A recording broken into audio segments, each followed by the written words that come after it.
কি বানাচ্ছো? বানাও। আজকে পালং শাক বানাচ্ছি। তারপর আগে তেল গরম করলাম, তারপর কাঁচা জিরা দিলাম, কালো জিরা দিলাম, তারপর দেখো 4-5টা কাঁচা লঙ্কা দিয়ে দিলাম, পেঁয়াজটা।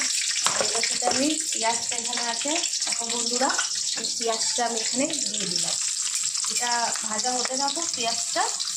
দেখো দেখো পেঁয়াজটা এটা আমাদের ভাজা হতে থাকো, পেঁয়াজটা ভাজা হতে থাকো, পেঁয়াজটা ভাজা হতে।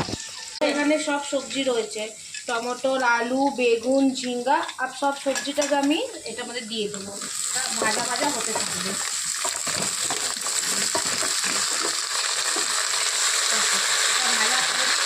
আমি ভেজে নেব, লাল লাল করে আমি ভেজে নেব।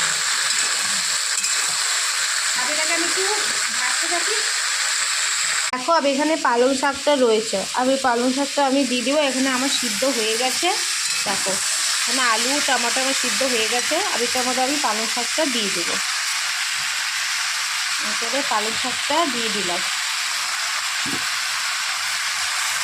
পালং শাকটা দিয়ে দিয়েছি। আর এটাকে একটু ঢেকে নিই বন্ধুরা, দেবো একটু পরে, এগুলো একটু ঢেকে নিই, একটু মুঝোক, এটা মুছতে থাকবে। দেখো বন্ধুরা, আবার আমি 5 মিনিট হয়ে গেছে, এটাকে উঠিয়ে নেব। দেখি পালং শাকটা, দেখো হ্যাঁ মজে গেছে। আর এটার মধ্যে আমি হলদি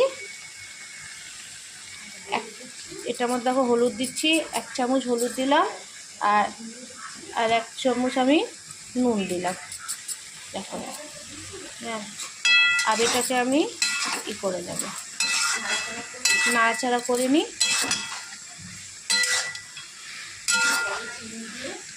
পরে এটার মধ্যে চিনি দেবো, এটা হতে থাকুক, দেখো বন্ধুরা 10 মিনিট হয়ে গেছে। এর আগে এটা দেখি উঠিয়ে দিলাম, হয়ে গেছে পালং শাক আমার।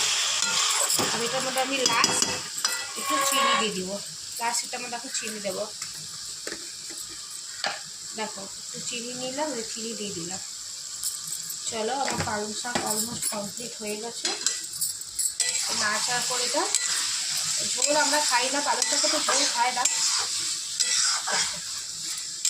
এটা আমি নামিয়ে নেব, নিয়ে নিয়েছি। আর বাসন আমি পালং শাকটা ঢেলে দেবো।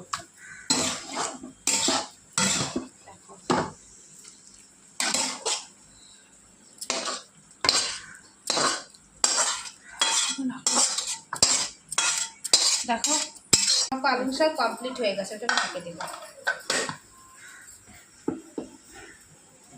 হয়ে গেছে কমপ্লিট, দেখো পালং শাক আমার হয়ে গেছে।